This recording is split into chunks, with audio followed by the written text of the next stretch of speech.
So welcome everyone to this virtual community meeting to discuss NPA 2025-0019.01 SH. The property is within the Central Austin Combined Neighborhood Planning Area, the North University part of the plan.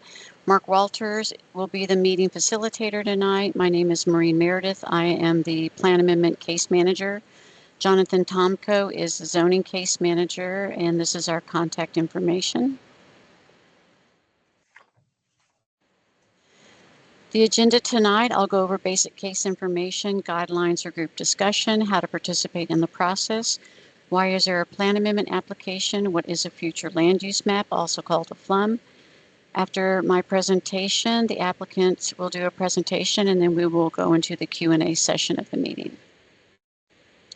Property address is 3710 Cedar Street. It's 1.5657 acres. Case numbers NPA 2025-0019.01 SH, and the SH stands for Smart Housing, which is safe, mixed income, accessible, reasonably priced, and transit oriented. Project name is Waverly North. The future land use map request is a change from civic land use to multifamily residential land use. Zoning case is the same address. Zoning case number is C14 2025-0034.SH. The zoning change request is from SF3H in CCDNP, which is Family Residence District, Historic Landmark Combining District, Neighborhood Conservation Combining District Neighborhood Plan, to MF4H in CCDNP, which is Multifamily Residence, Moderate High Density District, Historic Landmark Combining District, Neighborhood Conservation Combining District Neighborhood Plan. Guidelines for group discussion. Please feel free to type your questions into the chat at any time during this meeting. After staff and applicant presentation, if you would like to speak, you can raise your hand by clicking the hand symbol in the menu bar. Telephone participants will be able to speak and ask questions during the Q&A session of the meeting, and we will call out the last 4 digits of your phone number. Attendees will be muted upon arrival, and through the staff and applicant presentations, then we will open the floor to questions and answers in the chat or by attendees raising their hands to speak. We ask that you be respectful to each other during the meeting discussion. And if we have repeated interruptions during the discussion, this will result in participants being muted or removed from the meeting. As mentioned earlier, the meeting is being recorded and will be posted to the publicinput.com/neighborhood plan amendment cases website. You can email or call me and Jonathan with any questions or comments that you have. If you provide written comments, they'll be included in the staff case reports. You will get a notice in the mail of the date and time of the Planning Commission and City Council hearings when they are scheduled. If you live within 500 feet, you'll get that notice in the mail, and it will have instructions on how to participate in the public hearings. So why is there a neighborhood plan amendment? So NPAs are plan amendments. Neighborhood plans are adopted by City Council as amendments to the Imagine Austin Comprehensive Plan, and the city charter requires zoning changes to be consistent with the comprehensive plan. Most neighborhood plan amendments are changes to a future land use map, and most have an associated zoning application. This map shows the areas in blue that have City Council approved neighborhood plans. All the planning areas that have City Council approved neighborhood plans have a plan document that has the vision and goals of the planning area. And most of them also have a future land use map where these colors represent broad land uses. For example, on this property, the existing land use is civic, which is the light blue, and the proposed is multifamily residential, which is orange. Here's an aerial photo of the map, of the property. Underneath this blue is, the blue highlight is the blue flum. You can see to the east, you have some orange, which is multifamily, yellow, which is single family. To the west, you also have some multifamily and single family, which is in the yellow. The zoning map shows the property as the SF3H NCCDNP, and also some of the surrounding zoning on the property, around the property. This is a Google aerial photo of the property and some of the surrounding uses. And this is Google screenshots of the property. This is some of the shots from Cedar Street. And this is from Home Lane, the back of the property. This is the Imagine Austin Growth Concept Map, where these colors represent regional centers, town centers, neighborhood centers, and activity corridors. And this is a zoomed in part of that map that shows the property is near Guadalupe, which is an activity corridor. And just to the north is, the property is just to the north of the downtown regional center. Excuse me, Meredith. So sorry to interrupt. I believe some people are unable to see your screen.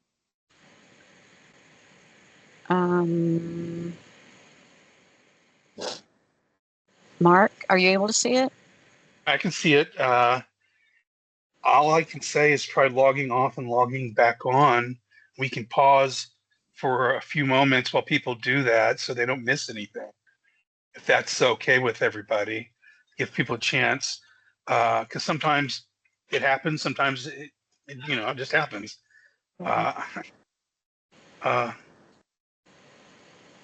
And while we're doing that, I see Susanna has her hand up while people are logging back off and on. Do you have a quick question or comment? Or are we just bringing that to our attention? And you need to unmute, please.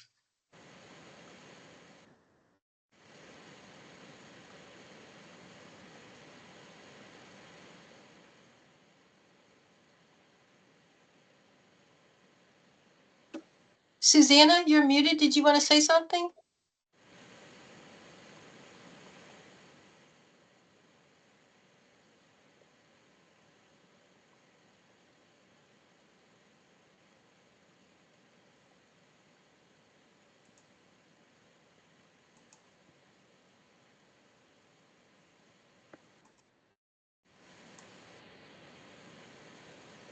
We'll give it another couple seconds, Maureen, then just continue. And Okay. And for everyone, just remember that this is being recorded, so it'll be available tomorrow morning at the same website that you to log in here. So.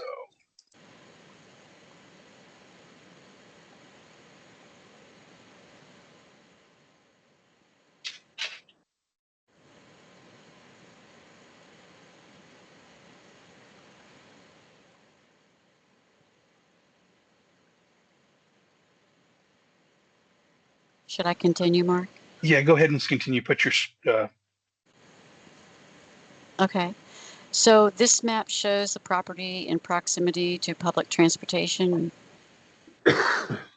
And that ends my presentation. And Abby Tatkow, the applicant's agent, can begin hers. I'll stop sharing my screen. Thanks, Maureen. Hang on one second. Have folks been able to log back in? Yeah, it looks like Susanna figured it out. Okay, great. And I know I saw Karen come back in as well, so let us know if you can't see it. We can see your presentation. Okay, great.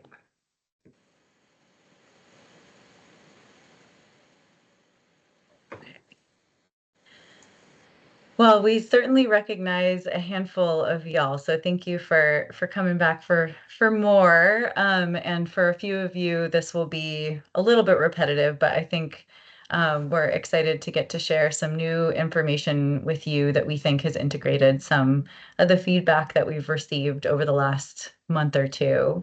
But as y'all know, this presentation is regarding the Waverly North proposed development. And my name is Abby Tatko. I work with the development company Osta Industries. Our president and the owner of the company, Megan Lash, is also on the line. And Abby Penner, who's also on our development team, is also here. We have two Abbies. It's very fun. So if I can go to the next slide. There we go. Okay. So again, some of y'all have already heard some of this, but we just really want to make sure that folks understand that we are a local development firm. We're a woman-owned firm.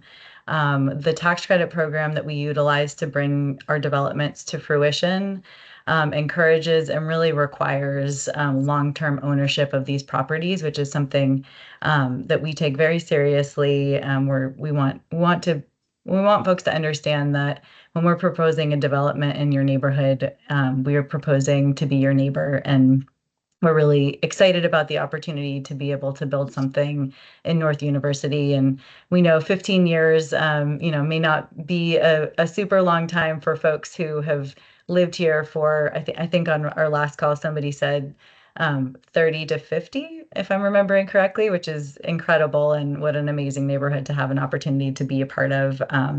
But in the development world, 15 years is a very long time. So we're really excited to try to be part of your neighborhood.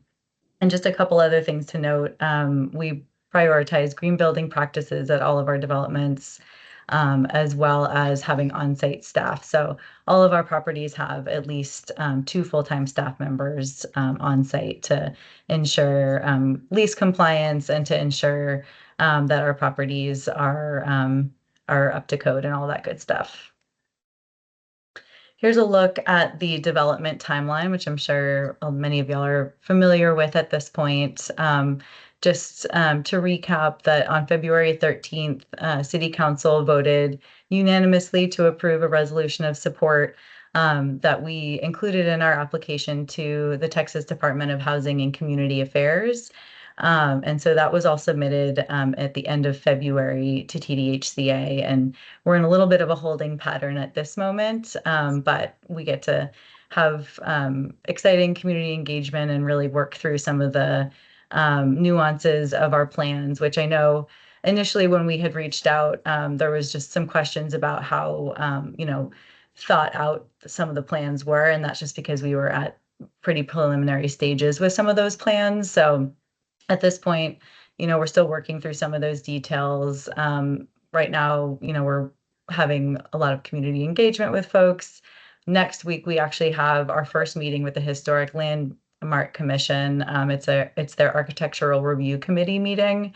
So that is certainly where we will meet with folks and get a better understanding of, okay, based on the historic design criteria, these are the things that we're looking for, that the city is looking for, as well as just, and I know we've referenced this before, but we are working to acquire historic tax credits as well, which means that all of the design criteria locally, as well as at the state level and the federal level, are things that we're going to have to adhere to.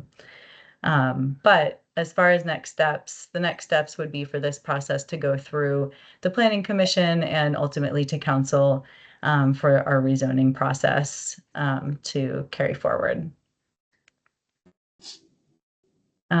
As we've heard from many of y'all throughout the last couple of months, the age of Central Texas building, and formerly the Confederate Women's Home, is definitely a landmark in the North University neighborhood. And Age did list the property for sale in the winter of 2024, the end of last year.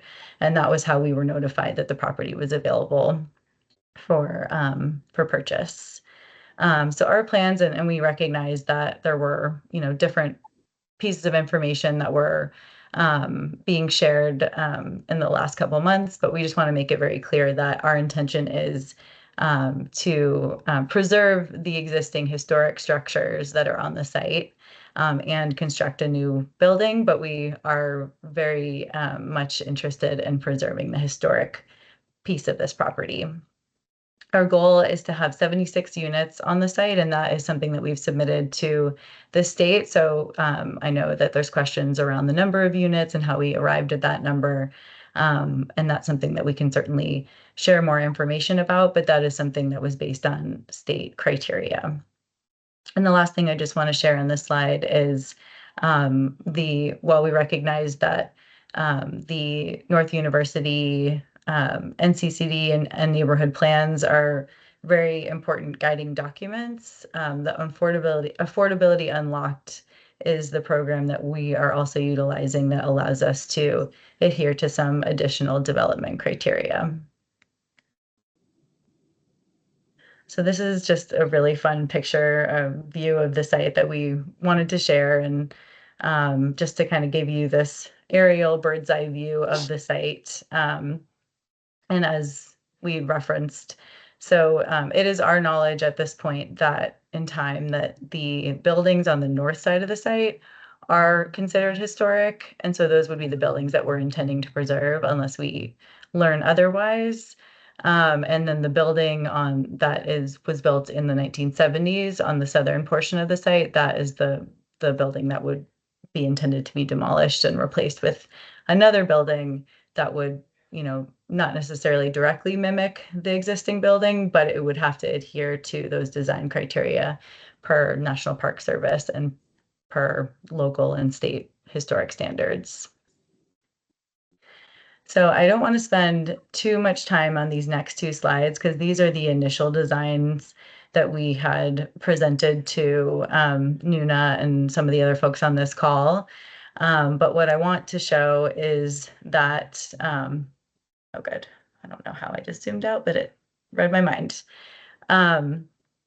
Initially, we had proposed, and I know that this was of concern to many folks on this call, to have the entrance of the development off of Home Lane. And so that's something that we certainly heard loud and clear, that is not desirable, that there's a living street there.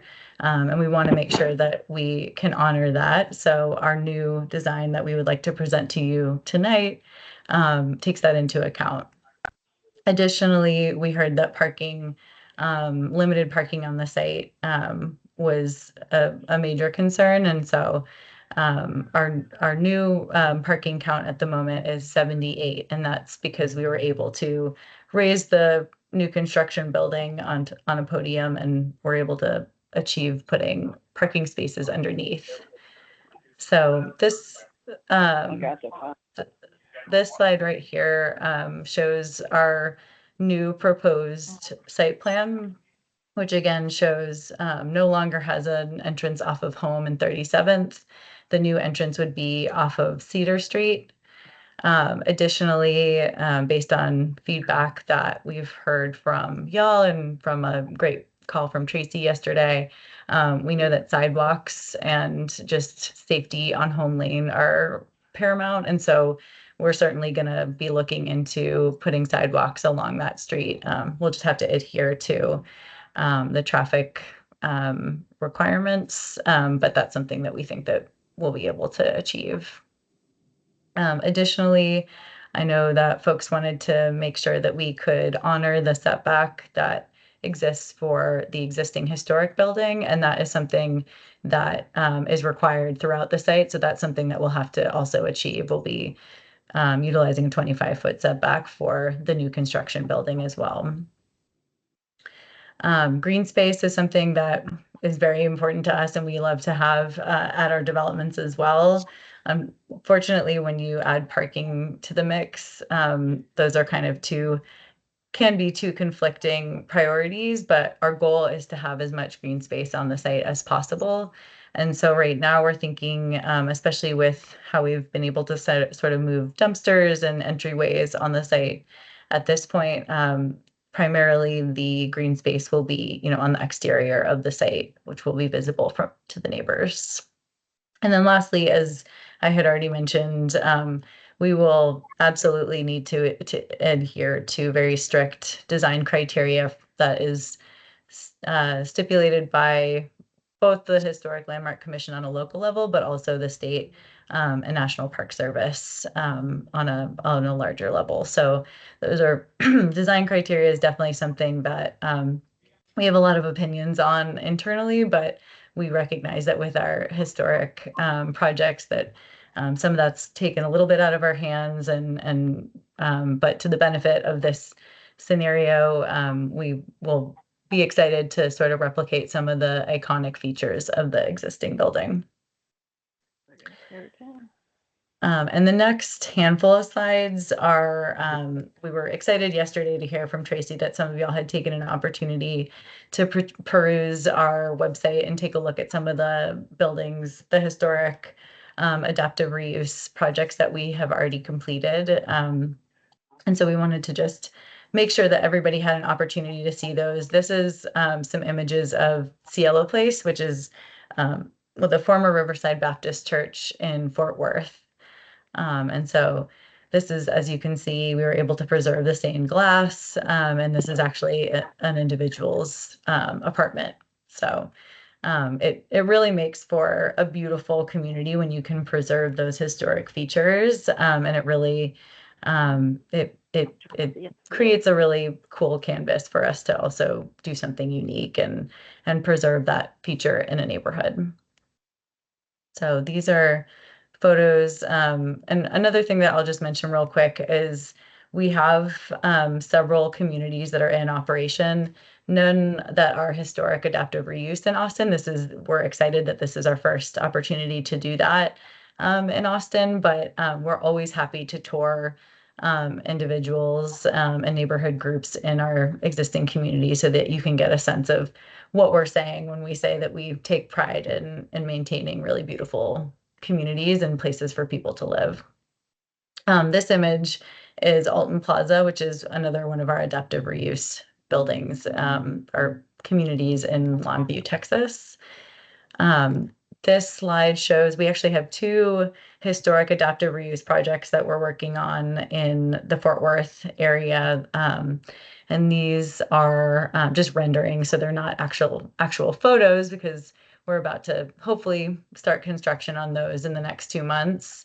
But the one on the left was the former Binion O'Keefe building. It was a storage building, and then the one on the right. Again, these are renderings, so this is not exactly what this site looks like. And we've gotten this feedback before. It looks like this is an incredibly spacious site. It is 3 acres, but this looks like there's, it's out in the boonies. But the building in the back there is the existing Our Lady of Victory Academy, and that was a former education space for nuns who live to the east of the property. And then this building on the right will house pre-K and apartments as well. And then our last slide is just 2 of our upcoming projects that are in Austin. The one on the left is the Rhett, which actually is leasing up right now, its first building. And that's in North Austin on Yeager Lane. And then the one on the right is Ovetta Rosedale, and that is in the Rosedale neighborhood, as you can imagine, on Medical Parkway. So that is something that we will hopefully be also starting construction on in the next couple months, or next month. So that concludes the formal presentation. We've got a couple extra slides if folks have questions just about the tax credit program in general. But I will stop sharing and we can come back to certain things if folks want to. Okay, thank you, Abby. This is Mark Walters. I'll be facilitating tonight's meeting. There's a lot of people here, so we're going to have to show some discipline in getting through all the questions. First, I'm going to go through, there's 2 people on the phone. I'm going to go to those 2 people first. If your phone number ends in 5444, if you would hit *6 and unmute if you have any questions or comments you would like to ask.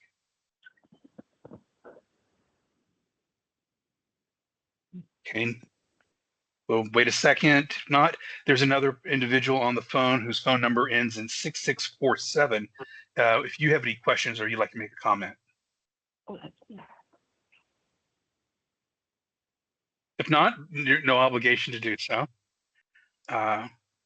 So if anybody has any questions, you could either put it in the chat or we can raise our hands. And I'll be giving time checks 30 minutes, then 15 minutes, then 10 minutes, so we can make sure we can get to as many questions as we can. So Haley, you would unmute and ask your question or make your comment. Hi there. Thank you so much for the presentation. The designs are really beautiful. I have a question. I like your preservation of these historic buildings, but I was wondering if you have any efforts in plan to preserve historic community networks that are often housed within them. I'm a researcher in the area, and my income, my salary is in the low to very low income bracket in Travis County, and the events that are hosted here are pretty much the only ones I can afford in the city. And I know people that drive over 45 minutes to attend these. So I was wondering if you have plans in place to allow community members near the area to still be able to continue their community events on this land that they've been doing for a while now. Thank you. Good, Haley. Yeah, I can take that one. Okay, go for it. Yeah, we build clubhouse spaces. We can show, like, I don't know if you remember the last slide where it was obviously in the church and you saw all those people gathering below. We are always happy to lend that to the community, whether that's, you know, a neighborhood association wants to plan a meeting, or, you know, any group in the area wants to use it. Like, we are always happy to, yeah. So that's an area that we have rented out in Fort Worth, not, you know, for a fee, but just we provide it. And so that's something that we do anytime anyone wants it. We're always happy to, you know, make sure those spaces get used for, you know, things like that. And especially when it's a community group, that's always makes us happy. So. And I'll just add to that as well that I know during this process, again, Age of Central Texas listed the property for sale in December, and admittedly, you know, it wasn't until we had posted some information about community meetings and stuff that we really started to understand how important this space has been to this community. So I know that they have plans to move to South Austin. Apparently, they've got this really incredible space that they'll be utilizing down there. So it is possible that some of those community meetings may move south. But to Abby Penner's point, we certainly look forward to hosting, you know, community groups on site. Okay, there's a question in the chat from Randy. What kind of setback is proposed along Home Lane? Is the building on Home Lane considered historic? Certainly, and we've been getting this question a lot, and unfortunately, we were really hoping that we were supposed to hear back from the Texas Historic Commission yesterday as to the answer to that question, and as far as you know, determination of eligibility on all of the buildings on the site. And so we unfortunately did not hear back from them. I think it was a holiday yesterday. So as soon as we have that information, we will be happy to share. But at this moment, we are moving forward with the assumption that the buildings on the northern part of the site would be deemed historic. And so I think that, you know, definitely would be grandfathered in as far as setbacks, because I know that existing outbuildings in the back, those are kind of right along the lot line. But outside of that, we would adhere to all of the standard setbacks. And offhand, do you know what that might be just off the top of your head? I can pull that up really fast if you give me Okay. like Well, Abby Abby can P is doing respond. that. Oh, Yes, okay. I can do that in the chat as well. Thanks. Okay. That's easier. Well, while she's doing that, could Betsy Greenberg, can you unmute and ask your question or make your comment, please? I was just wondering whether the project is going to be entirely residential, or there might be some possible continued leasing to the nonprofits that are currently at the Age building. So the short answer is that this will be a multifamily community, but there will be spaces available on site for other, you know, community amenities and things like that. So there won't be any office space available any longer to rent, as Age has done, but there may be other spaces. And what about the timeline? The timeline is, and I'll go back to that slide, but right now we are waiting to hear back from TDHCA. So we should hear back from them as far as their decision on our tax credit application in July. But in the meantime, our next steps would be to go to Planning Commission and City Council for the rezoning and the neighborhood plan amendment. And that should happen probably within the next month and a half. Thank you. And Abby. then Mark, yeah, I have that answer real fast. So the rear yard setback would be 5 feet once you apply affordability unlocked. So it's normally 10 feet in MF4. With affordability unlocked, you could go to 5 feet. Thank you. Not Steve, but Jean, if you would unmute and ask your question or make your comment. Hi, yes, my name is Jean, and I have had an art studio that I've rented out at the Age Building for the past 15 years. It's been really important to me because it's the only place I've been able to afford. It's really affordable, and it's within walking distance of where I live. And I just want to know if there's sort of a sense of a timeline of how much time I will have left so I can kind of plan out my life and my art practice. Absolutely. And I guess the first thing I'll say is we love to partner with local artists. I took this slide out today to make the presentation concise, but we typically have a slide in here that highlights some of the local artists that we worked with at some of our other properties as far as murals, sculptures, lots of things like that. So we'd love to get your contact information to be able to talk about some of those and just see if you have any interest in that. But as far as your question about the timeline, our understanding from Age is that, like, assuming this all moved forward, we would close on the land later this year, but we would be leasing back the property to them until we needed to begin construction next spring or summer. And so our understanding is that they are giving their tenants, their individual tenants, the option as to whether or not, they would like to continue leasing there through that timeline. And so it's individual based on the organization. And I know the artist studio that's in that back building, we had specifically followed up on that particular lease, and they didn't have an answer at this moment about when that lease was going to be terminated, but they have been given the option to stay. So I'm sure if you speak to the owners of that specific organization and advocate for them to stay till next spring, then that's probably the timeline that they would honor. And that would be May 2026. Yeah, probably more like June, but yeah. Okay. All right. June Okay, I'm in touch with the person, so I will share that information. Okay, and if you also want to reach out, like you want to reach out to us and let us know like how much space you're looking for, like we may be able to help you with that as well. So just let us know. And what would the contact information be? Sorry. No, yeah, so we can put it in the chat. I'll put both of our emails in the chat. Thank you very much. So, of course. There's a question or two questions. Request for any renderings or drawings of the project. Do you have any of those available? Other than that, bird's eye view of just the building massing? Yeah. Yes. Go ahead, Abby. Yeah, so we are kind of waiting for this meeting next week with the Texas Historic Architectural Review, because the renderings that we've shared with some of you on this call, we don't love them.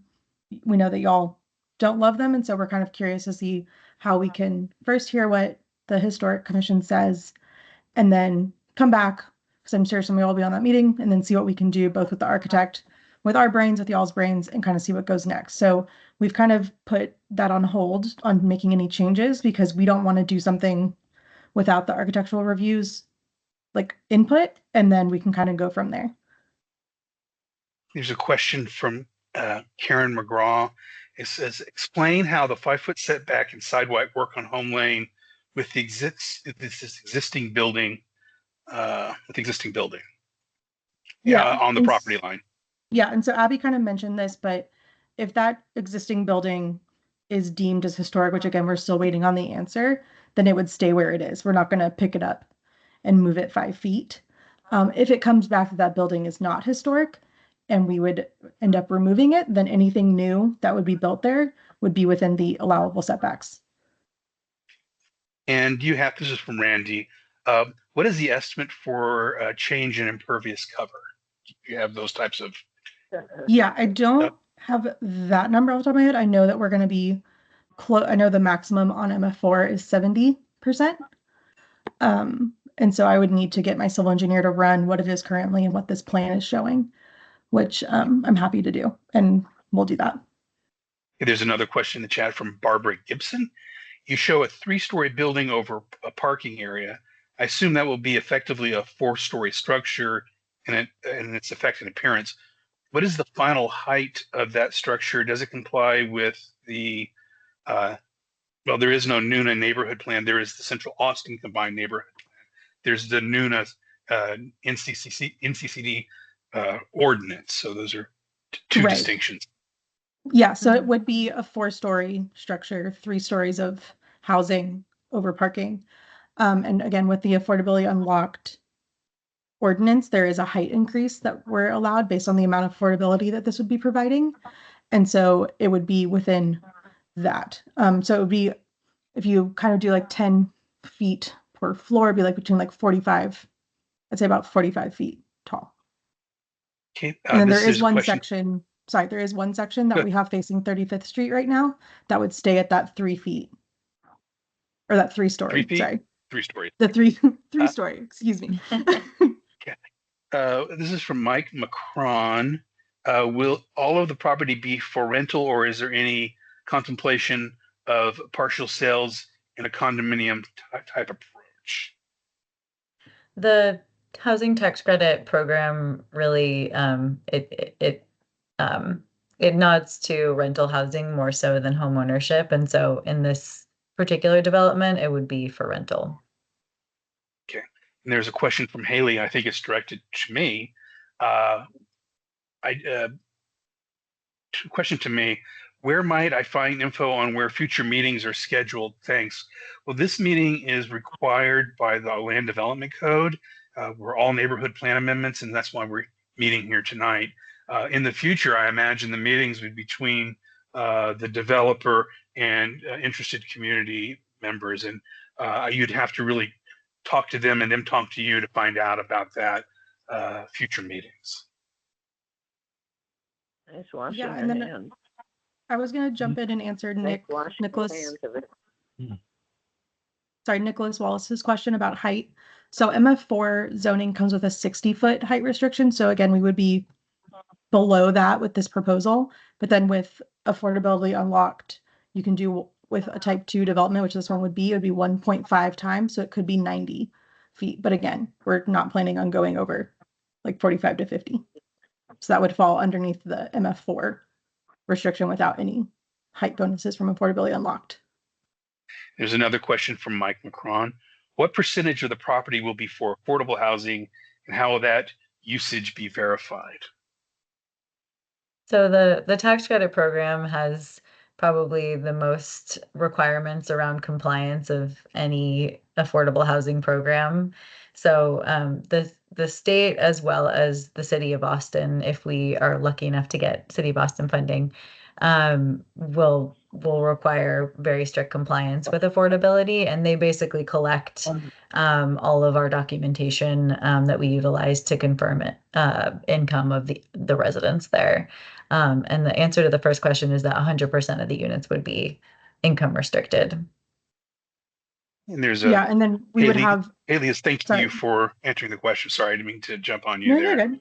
Yeah, and then I And- know he was Mike. I also we would have a clubhouse on site that would be like, I think right now it's like 3,000 to 4,000 square feet, but that would be the only thing on site right now that isn't affordable housing. And this is not Steve, but Jean. He says, hi, Megan. My space is relatively small, 14 by 8 feet, but I use the shared spaces as well when they're empty. So I have more space, if that makes sense. This is nice to meet you. And from Rice Jackson, do you plan to rent to students? Yeah, so Megan Lash is the owner of OSA Industries. She's answering some of these in the chat. But yeah, so if they're a full-time student, they don't qualify under this program. This is more around more garnered towards families. But if they're a part-time student and they income qualify, then yes, they are able to rent with us. And a question from Tracy Fershing. in one of our previous meetings, you mentioned screening around the parking. Can you go into a little bit more detail about that? Yeah, so on our buildings where we have a podium with parking underneath, we like to do either like a metal screening or we can do kind of like a living, like green screening. We're happy to kind of compile what we've kind of done in the past and send some Yes, pictures, but understand. yeah, I know we have pictures from Jaipur, but I don't know if that's maybe like Mistletoe or one of the other ones. But yeah, so we can also compile all of those, and we're also open to whatever y'all think would be the prettiest, because each neighborhood has their own preference on that. But yeah, it would be something like, it would still be like obviously letting air through, but it would be kind of like a decorative screen with like metal cutouts, or you could do like we have like some like breeze block walls that we could paint colors, some of those things. It will also be dependent on what the National Park Service lets us do, but Correct. we've got some really Yeah.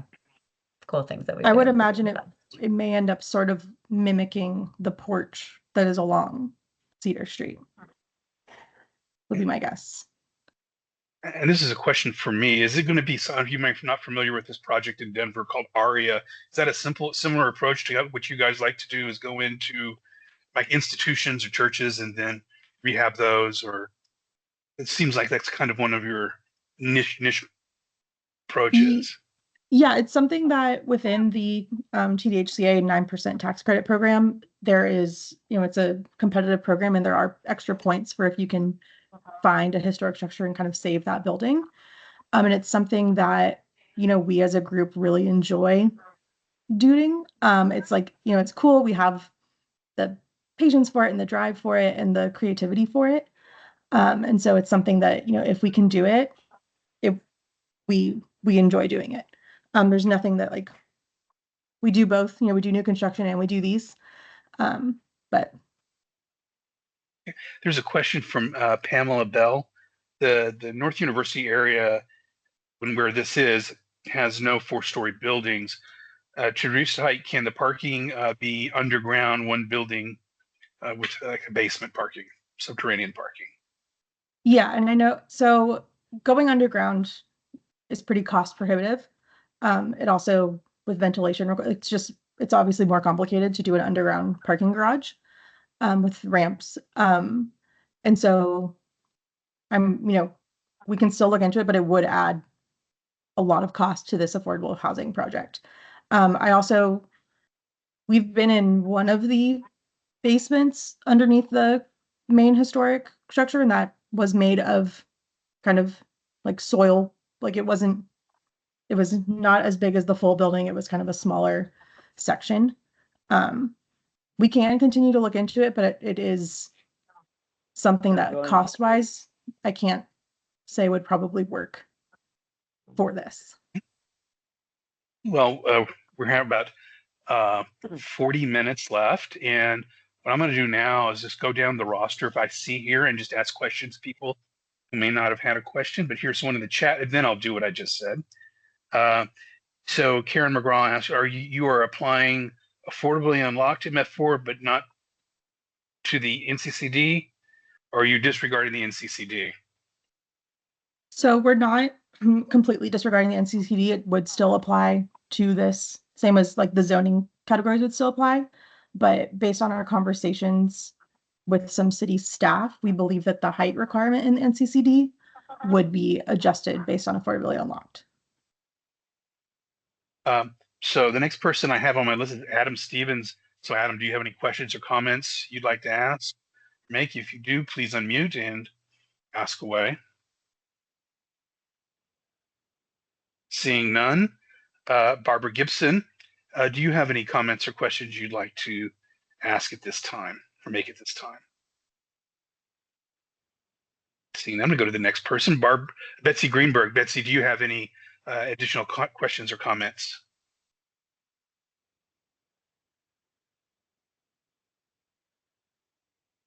Okay. Then the next person I see there would be David Barron. Do you have any questions or comments? Seeing none, I'm just going to go down to Diane. No last name. Do you have any questions or comments, Diane? No, seeing none. Aaron Kirby, same question. Erin's No, part I'm of our good. development team. Yeah, she's with Sorry. us. Oh, okay. Okay. Yeah, thank you. I Uh, jumped on a little late, so I didn't introduce myself. But Okay. So Jay Eastland, same question. And seeing none. John Cox. John Davis. Karen McGraw. Kyle De Leon. Hi. And So by yes. hi. So by attending this, would we be able to get like a summary and a recap and like presentation slides from today, or like, or will they just be uploaded to the site that this is hosted on? Or Yes. We will be okay. posting several things tomorrow morning or tonight, depends on when we get to it. But it's usually the morning following the meeting. But the presentations will be posted to the website that you went to log on to here, as well as a link to the video of the meeting. So that'll be available. And we're happy Wonderful. to provide our presentation as well. And Meredith Patterson, same question as before the other folks. Seeing none, the Nicholas Wallace, any additional questions or comments? Hi, yes, I do have a question, probably in two parts.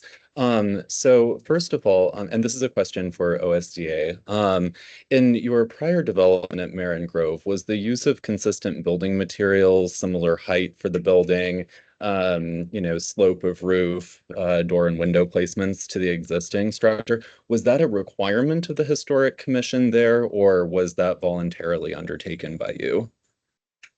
So we are in the process of a little bit of a back and forth with National Park Service on that project right now. We haven't started construction, but that image that you saw before was a rendering.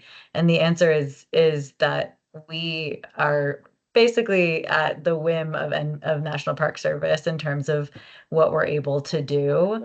But as far as the local Historic Landmark Commission went in Fort Worth, essentially they provided feedback on basically design criteria that they wanted to see either mimic more closely the existing building or to be slightly differentiated from the existing building. And essentially the approval that they ended up providing once we were able to accommodate those requests was this is all but for National Park Service approval. So they did give some feedback, and we absolutely were able to have some really meaningful conversations with them about how we could better adhere to their criteria and the historic nature of the building. And then essentially they said, if the National Park Service comes back and says, you have to change X, Y, and Z, that they would honor that as well. Okay, thank you. And then I think my second part of the question is, in the event, hypothetically, that were not required by a historic commission here, or were not a part of the National Park Service consideration for this site, would you voluntarily undertake to use some building materials and make the new 3-story building over the garage that you have planned here look visually consistent with the existing landmark? It's Yes. absolutely our intention to Yeah. to make the new building mimic the existing building. Yeah. And we also have like masonry requirements with TDHCA. So like we're not going to come in and put up, some like it's not only our intent, but we also have other requirements for like, oh, we need this amount of masonry. So if it's, the stone on this one, we'd want to make it match. It may not be the exact same stone because who knows what they used back then, but we don't want it to look disjointed in any way. Okay, thank you very much. I appreciate it, and look forward to seeing some renderings. I think we have those.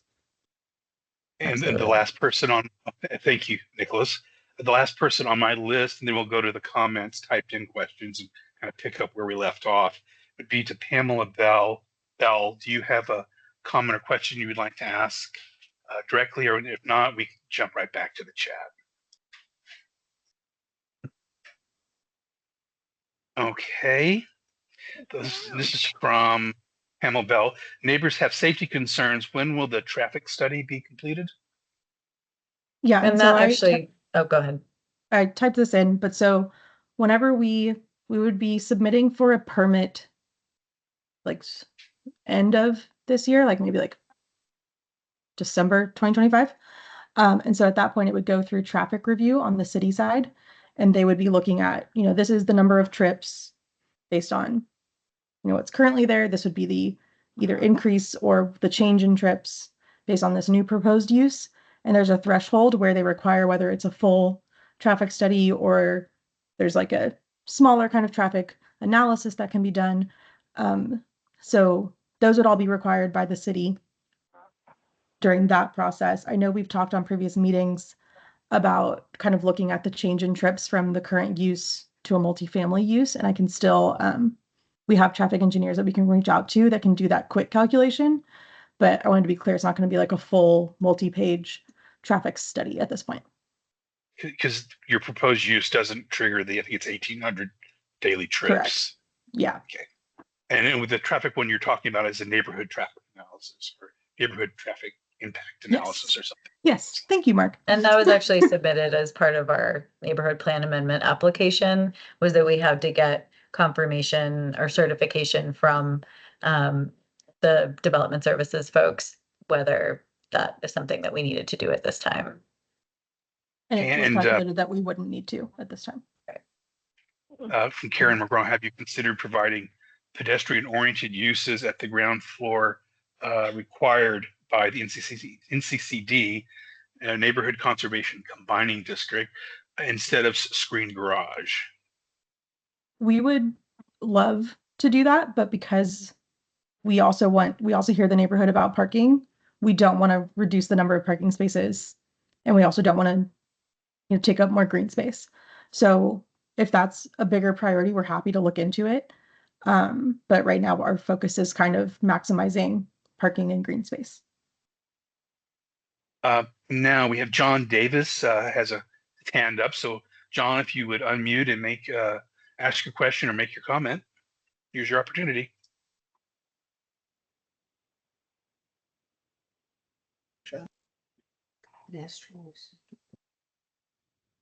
Oh, you're muted.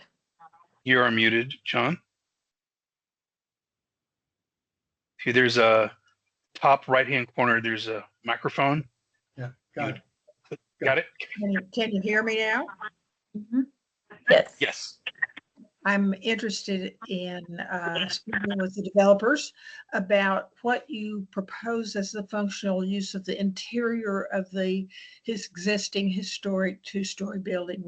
I haven't heard that reviewed by your group.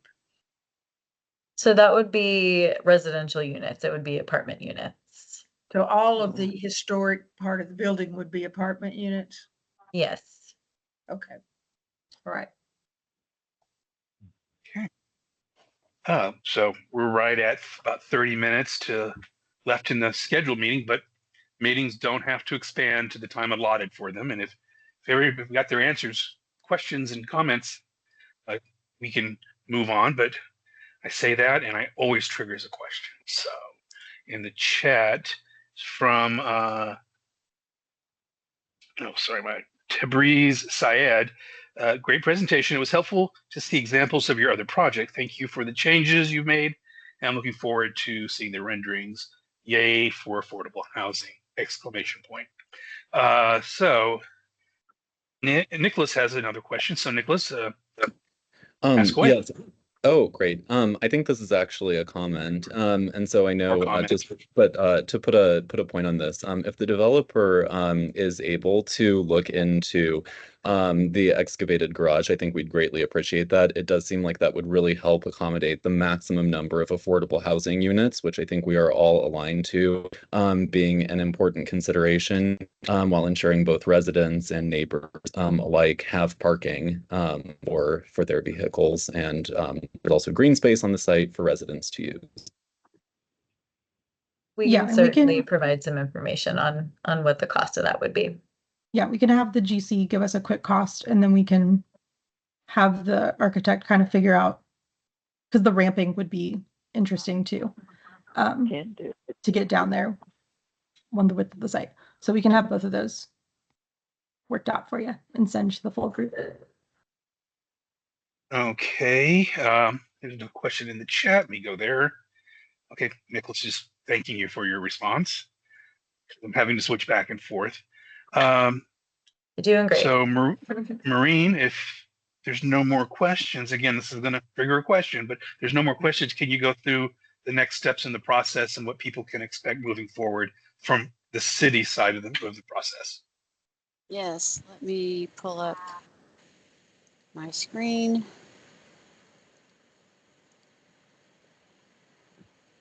What? Okay, so the next steps, I will meet with my long-range planning team and we'll make a recommendation on the request to change the future land use map. I'll report back to my team the questions, comments, and discussion at this meeting. I will pass this information on to Jonathan Topko, who will meet with his zoning team, and they'll recommendation on the zoning case. After we finalize the staff recommendation, we'll work with Abby on looking at a prospective planning commission hearing date. Once we finalize that date, I'll reach out to the planning contact team and let y'all know of that date and when the deadline would be to submit letters of recommendation. For those of you who are not on the planning contact team, that would be within that discussion. If you wanted to email me any comments that you would like added to the staff case reports, you can do that now, and I can keep them until the case report is written, and I'll just include them at that time. Okay, I think there was a question in the chat. Agree with Nick, parking is top priority. This is from Susanna Cox. Parking is top priority in my mind. I honestly doubt 78 spaces would be enough for 72 units. Certainly not for 76 units. Well, the city of Austin, about a year, 2 years ago, did get rid of all parking requirements except for accessible parking spaces. So it's just a bit of information that parking is no longer a required thing except for accessible ones. So with that said, wrapping up, and we can always jump to more questions if they do appear, but of either of the Abbeys, do you have any closing comments or thoughts you'd like to share with the folks in attendance? Absolutely, and kind of to Bree's point, and apologies if I didn't pronounce that right.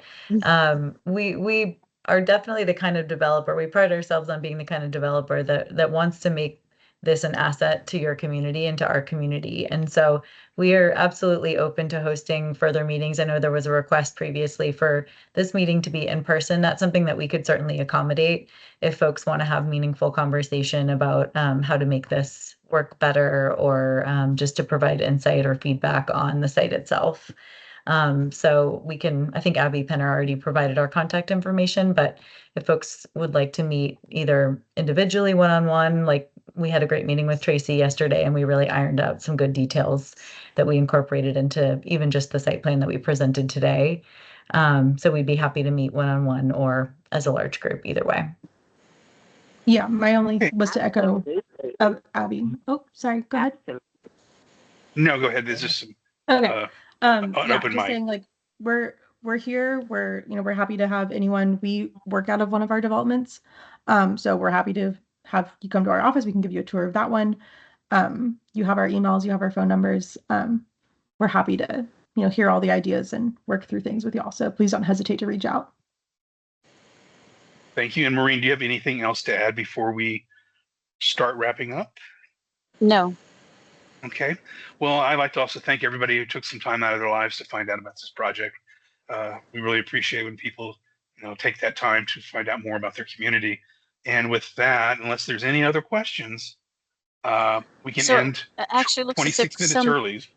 Actually, it kind of Go looks ahead. as if Steve added a comment. Is it impossible to preserve the historic building? I think that's been discussed. I don't know if you want to follow up on that. Maybe he wasn't there at the meeting when it was initially discussed. So either is it Abby a question or or a Abby. statement? It seems like a statement. is how I'm You know, reading it. it's a question without a question mark. It is impossible to preserve the historic building? No. Okay. He is not in In support our of this project. experience, preserving other historic buildings, it would not be impossible. Okay, with that, we can wrap up and get back to our regularly scheduled lives. Or we can have this dialogue, but I think you yes. And one other question, I guess, for you folks, is there one person in the community that other people in the community could reach out to that you've been working with more directly, or has it just been a variety of folks? So if they didn't get your contact information, I don't want to put anybody in the community on the spot, but if there was somebody who's been kind of taking the lead, who wouldn't mind being contacted by other people, that would be Pam Bell. Okay, so answered for me. So with that, we can end the meeting and have a good evening, and I wish you all a good evening. Take care, everybody. Thank you, everyone.